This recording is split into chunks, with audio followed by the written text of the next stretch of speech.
they're So set up and experienced. yeah. So I looked up, you know, like on the snow maps, like where's the least amount of snow right now. So I started in Bernie in NorCal and went up to Canada, and then came back and did the Sierra in the desert. Okay, so that's the thing, flip-flopping. Yeah. So you don't have to start at the border to border. You can just like do them in sections and. Just Yeah, like, you don't have to, and people have all different definitions of like if you're a thru hiker or not. I feel like with me, just the amount of days I was just out there, I feel like I would definitely call myself a thru hiker, whereas like section hiker, you'll come hike a section and maybe like go back to work.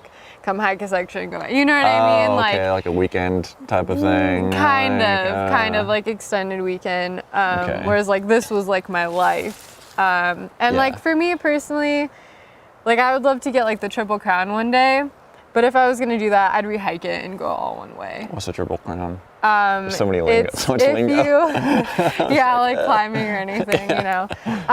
So if you hike the Pacific Crest Trail, the Appalachian Trail, and the Continental Divide Trail, then you can get this award called the Triple Crown.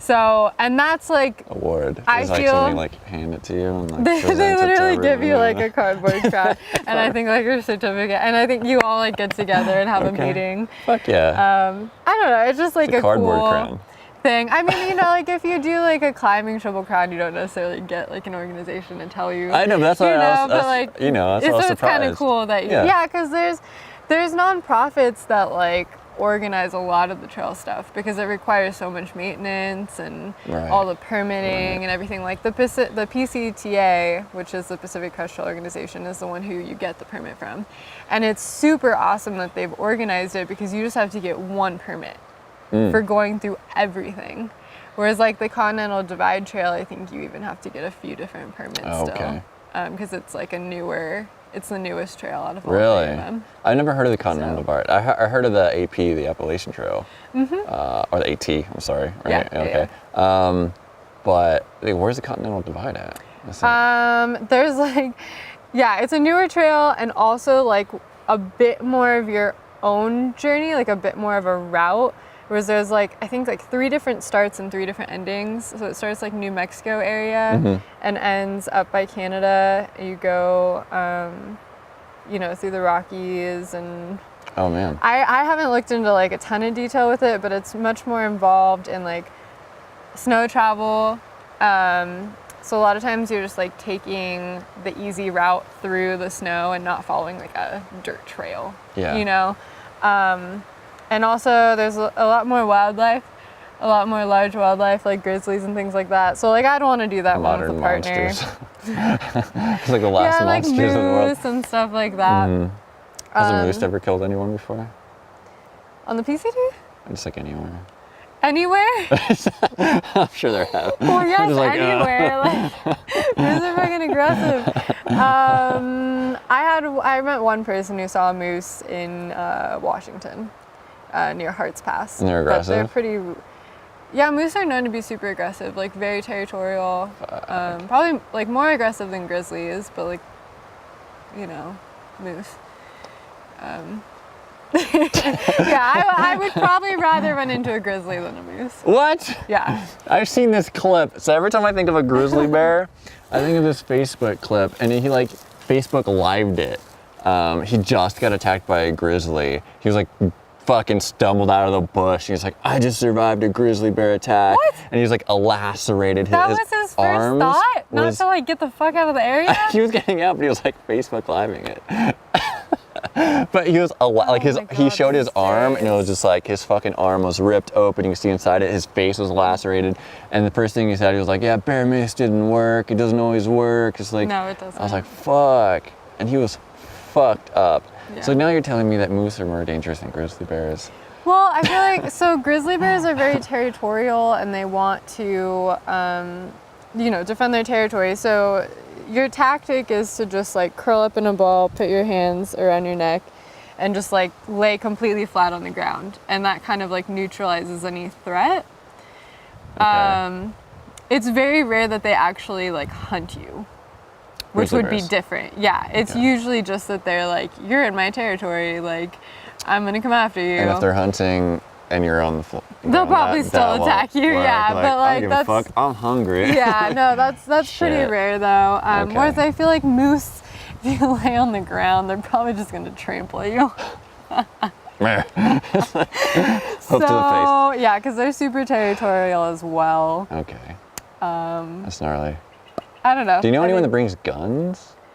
No, and I had a bunch of people, especially like a relative from Canada, who was like, you should be carrying a gun and stuff like that. And it's like, most of the time when people are actually attacked, they don't really have a lot of time to react. That's very true. You know, like you're not really gonna like pull out a gun. Yeah. Also, it just, I don't know. Like maybe if I was hiking through Alaska or something, like I feel like that's legit to like bring a gun. But like usually, you just have to have like good animal safety, which is like make some sort of noise as you're hiking. So I'll either play music or I'll like clack my trekking poles. Okay. Because like. So then you don't sneak up on them that way. Right. Because I have people tell me all the time, and I actually had some people get mad at me sometimes, where I just like walked up behind them and was like, on your left, and they just like freaked out and like, oh my gosh, I didn't hear you coming up. Because like you hear yourself walking, you're like, oh, I'm so noisy, but like other people and other animals don't hear you at all. Fuck. So yeah, I would always like clack my trekking poles or make some sort of noise. Okay. Yeah. That's a really good tip. I like the music one. You let everyone know. And then I think I have keys on me usually that like just jingle. It's like a cowbell essentially. But yeah, I think it's a great way to let people know, and animals too. I'm not too worried out here though. I mean, me and Kelly were talking about this. The only time someone has ever died from an animal was by a deer. And it wasn't the kid's fault. Yeah, in Yosemite. And that was like, we were talking like 60s or something? I forgot. It was like a while back. It was decades ago. From wildlife specifically. From wildlife specifically. People die all the time. Crazy ways here. Mostly trees. Not tying a fucking knot when you're rappelling. Yeah. Heart attack. Anyway. Yeah, so I mean, you go out in the woods in Yosemite and you're fine, you know. Black bears, they're just giant dopey dogs you can like shoo away, they're so you know? So yeah, Yosemite's really safe. So I guess, is the PCT the safest hike, would you say? Safest in terms of animals, not like terrain. I think it's probably, the AT is like the most established and there's like the most people in towns from what I know. Again, I haven't like hiked it myself yet. I'd like to, but the PCT was super safe, except for like mountain lion safety. I had an issue with a mountain lion, and so now I make sure to take breaks if I'm sitting down in a more open space where I can keep an eye of what's around me. Whoa. Because I was sitting in the trail in like an overgrown burn area, like looking out at the view. And the only reason I was looking back on the trail was because I'd camped with somebody and I wanted to see if they'd caught up, which they didn't, unfortunately. But so every like 5 minutes or so, I'd glance back. I took like a half-hour break. And like right before I was going to pack up, I look back and I see something like brown in the trail. And there had been some fallen trees that morning, like when I was hiking, but I was like, I don't remember there being a fallen tree right there. Like, what is in the trail? And, you know, like it kind of took me a little bit. It was getting closer and closer, and then it registered, like I saw the details of its face, like, oh, that's a mountain lion. And its eyes are locked on me, and it's slowly walking towards me, and I'm sitting down here. It was slowly walking towards you? Yeah, just like eyes locked on me, just like. Oh my God. I was like, okay, this is really happening. It was like very dreamlike, and I'd packed up my bag so fast that I like don't even really remember. And I just like took my trekking poles and made noise. And I knew that there was no one around, so I even ended up blowing my pack whistle because I felt like that was the worst. It's the worst sound in the world. Like it like makes your ears ring and the like pack whistle. Yeah, like very high so pitched. loud. Yeah, I was like, this thing's gonna be like tripping out.